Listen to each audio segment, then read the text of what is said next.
Hello and welcome to Lavneesh Sir की class.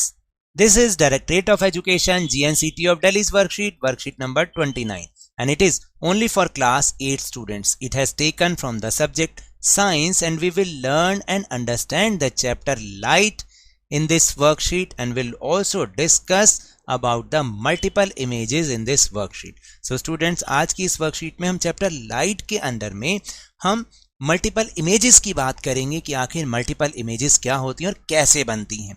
So without wasting our time, let's start and understand with me. Reflected light rays can be reflected again if incident on another mirror. यानी जो reflected light raise होती हैं वो दोबारा से भी reflected हो जाती हैं अगर वो किसी दूसरे मिरर पर पड़ेंगी. तो reflected light can be reflected again, वही मैंने आपको बताया कि रिफ्लेक्टेड लाइट को हम दोबारा से रिफ्लेक्टेड कर सकते हैं. Recall the last time you visited a hair dresser. याद कीजिए जब आप पिछली बार अपने बाल कटवाने के लिए हेयर ड्रेसर के पास गए. She or he makes you sit in front of a mirror. उन्होंने आपको मिरर के सामने जरूर बिठाया होगा. After your hair cut is complete, she or he holds a mirror behind you to show you how the hair has been cut and you could see the hair at the back of your head.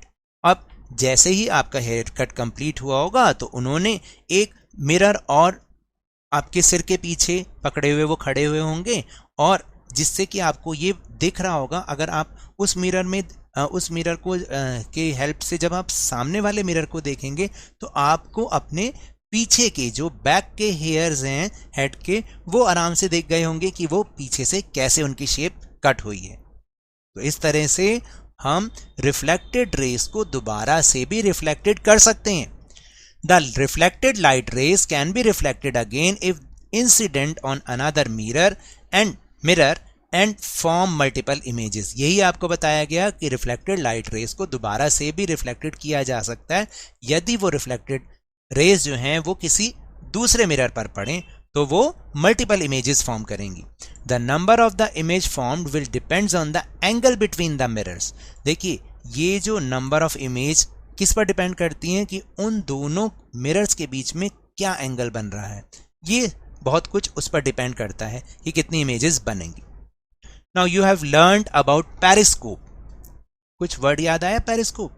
You have learned about periscope in class 6. अभी तो 2 साल हो गए हैं, लेकिन periscope आपको थोड़ा बहुत याद जरूर होगा. नहीं है तो कोई बात नहीं. Periscope is a device that works on the multiple reflections. Periscope एक ऐसा डिवाइस होता है जो कि मल्टीपल रिफ्लेक्शंस पर काम करता है. The periscope makes use of 2 plane mirrors at an angle. Periscope में 2 प्लेन मिरर्स को एक एंगल पर लगा के यूज किया जाता है. The periscope makes use of 2 plane mirrors at an angle, जो मैंने अभी आपको समझाया. Periscopes are used in submarines, tanks and also by the soldiers in bunkers to see things outside which are not direct range of the viewer. तो periscope का use कहाँ पे किया जाता है? सबमरीन्स में किया जाता है. सबमरीन जानते हैं ना, जो पानी के नीचे चलती है, जिसको हम हिंदी में पनडुब्बी भी कहते हैं. टैंक्स में यूज किया जाता है क्योंकि टैंक्स में तो अंदर लोग बैठे होते हैं, और सोल्जर्स जो कि बंकर्स में छुपे होते हैं, नीचे जमीन के नीचे छुपे होते हैं, तो बाहर की चीजों को देखने के लिए वो इसका यूज करते हैं क्योंकि वो उनकी डायरेक्ट रेंज में नहीं होते. और हमने तो ये पढ़ा है कि जो लाइट है वो light travels in straight line. हमने पढ़ा है ना कि स्ट्रेट लाइन में ही वो लाइट ट्रेवल करती है हमेशा. लेकिन इस पेरिस्कोप के थ्रू हम जो स्ट्रेट लाइन में चीजें नहीं भी रखी होती उनको भी आसानी से देख पाते हैं. Kaleidoscopes works on multiple image formation due multiple reflections. एक कैलाइडोस्कोप भी होता है जो कि मल्टीपल इमेजेस फॉर्मेशन बनाता है मल्टीपल रिफ्लेक्शंस के दौरान. अब इस कैलाइडोस्कोप को आप घर में भी बहुत इजीली बना सकते हैं. How can you make your own kaleidoscope? उसके लिए क्या क्या मटेरियल चाहिए? Material required 3 rectangular plane mirror strips of equal size. 3 plane mirror की स्ट्रिप्स चाहिए इक्वल साइज वाली, जो कि आपको अगर आप देखेंगे फर्स्ट जो है पिक्चर इसमें वो बनी हुई है. Then 2 triangular glass pieces. 2 हमें ट्रायंगुलर ग्लास पीसेस चाहिए, कार्ड शीट चाहिए और एक सेलो टेप चाहिए. तो फर्स्ट स्टेप क्या है? Take 3 rectangular plane mirror strips and join them as shown in the figure. In 3 plane mirror strips को आपने इस तरह से ज्वाइन करना है। Slip the rubber bands on the triangular tube, इसके ऊपर फिर आपको एक रबर बैंड लगाना है इस तरह से करके, ठीक है। Fix this triangular tube in a cylindrical tube, और इस ट्रायंगुलर ट्यूब को आपको एक सिलेंड्रिकल ट्यूब के अंदर फिक्स करना है, जैसे कि this one. Take 2 triangular glass plates and cover 1 glass plate with tracing paper, एक को आपने ट्रेसिंग पेपर के साथ, एक ग्लास प्लेट को ट्रेसिंग पेपर के साथ एक एंड पर जोड़ना है। Place 1 of the triangular glass plate at end of the tube such that it is a little inside the tube, और दूसरी ग्लास प्लेट को थोड़ा सा अंदर करके उसके लगाना दूसरे एंड पर। Now place some multi coloured bangle pieces over it, और आपकी मम्मी के पास जो बैंगल होंगी ना कलरफुल, कई बार जब वो खराब हो जाती हैं तो आप उनके छोटे छोटे टुकड़े तोड़ सकते हैं, और वो इसमें हम कलरफुल मल्टी बैंगल के पीसेज इसमें डालेंगे। Cover this end of tube with another triangular glass plate covered with tracing paper and cover the other end of the tube with a piece of card sheet, और इस तरीके से आपको उसको दूसरी तरफ लगाना है। And make a hole in the centre so that inside view can be seen through this hole, और एक साइड पर आपको एक होल बनाना है ताकि उस होल में से आप उसको आराम से देख सकें, ठीक है। और 7th है the kaleidoscope is ready, peep through the hole directing the other end of the tube towards light, और आपका ये कैलाइडोस्कोप अब रेडी है।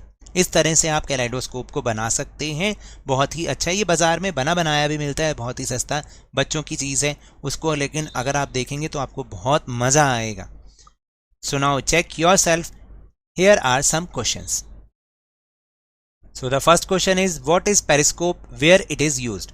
Periscope is a device that works on a multiple reflections. Periscope एक device है जो कि multiple reflections पे काम करता है।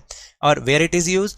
Periscope are used in submarines, tanks and also by the soldiers in bunkers to see things outside which are not in direct range of the viewer. और ये सबमरीन्स में, टैंक्स में और बंकर्स में जो सोल्जर छुपे रहते हैं उनके द्वारा यूज किया जाता है ताकि वो बाहर की चीजें देख सकें जो कि उनकी डायरेक्ट रेंज में नहीं होती हैं। Then second question, how can you see your trimmed hair of your back when you go to hairdresser? आप अपने हेयर ड्रेसर के जाने के बाद आप अपने कटे हुए बाल जो बैक की तरफ हैं उनको कैसे देख सकते हैं? तो इसका आंसर बहुत सिंपल है, when we go to the hairdresser he puts another mirror on the back of our head. वो एक दूसरा मिरर हमारे हेड के पीछे लगाते हैं।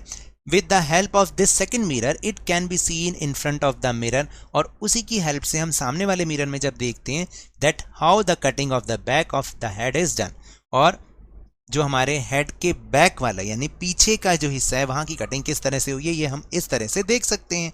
बहुत ईजी है। Now third question, describe the construction of kaleidoscope. जो ऊपर अभी अभी हमने स्टेप्स पढ़े हैं उनको एज इट इज आपने लिखने हैं कि आपको कैलाइडोस्कोप कैसे बनाना है। जैसे first, take 3 rectangular plane mirror strips and join them as shown in figure. फिर slip the rubber bands on the triangular tube, fix the triangular tube in a cylindrical tube. फिर थर्ड आपको लिखना है, fourth लिखना है, fifth लिखना है, sixth लिखना है और उसके बाद 7th लिखना है। आप इसको अच्छी तरह से देख लें, इसको एज इट इज़ लिखना है ये, लेकिन आप ये मान लें ये पेपर में आने वाला क्वेश्चन नहीं है क्योंकि हमें कभी भी कंस्ट्रक्शन ऑफ कैलाइडोस्कोप नहीं आता है और इतना बड़ा तो हम लिख भी नहीं सकते हैं पेपर में। तो इस तरह से आप सारे स्टेप्स को ध्यान से लिखेंगे। आप वीडियो को रोक के आराम से इस क्वेश्चन को लिखिएगा। Now will move on question number 4। Question number 4 is, how many images of a candle will be formed if it is placed between 2 parallel mirrors separated by 40 cm?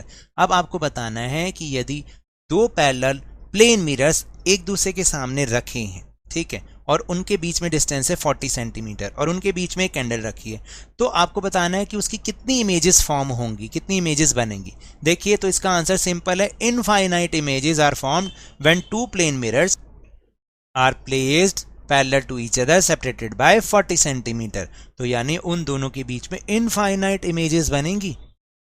ठीक है, so now that's all for this worksheet. अगर मेरे इस तरह समझाने से अब आपको समझ में आने लगा है तो इस चैनल और वीडियो को लाइक कीजिए, शेयर कीजिए और अगर आप न्यू हैं तो सब्सक्राइब भी कर लीजिए ताकि सारी नोटिफिकेशंस आपको टाइमली मिल जाए। और टेलीग्राम ऐप पर हमारा चैनल लवनीश सर की क्लास, उसको ज्वाइन करना ना भूलें, जिसका लिंक आपको वीडियो के डिस्क्रिप्शन बॉक्स में मिल जाएगा। But remember, when ever you will go outside please wear your mask, और जब भी आपकी टर्न आए कोरोना की वैक्सीनेशन जरूर करवाएं क्योंकि कोरोना को हराना है और जिंदगी को एक बार फिर से सुहाना बनाना है। इसी उम्मीद के साथ